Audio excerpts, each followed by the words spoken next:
Joined by Winkler Flyers defenseman Kyle Crewe after a 3-1 loss to the OCN Blizzard for your Enviro-Tech post-game report. Cruiser, obviously losing is never fun, but the third period, and I'd say even the first, were pretty good. What kind of positives are you and the team going to take from today?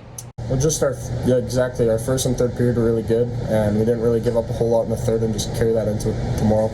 Obviously you want to carry that third period into tomorrow, but what else do you need to do to be successful in Swan River tomorrow? Take their crowd out of it, get the pucks in deep, and hit their defensemen and get pucks to the net.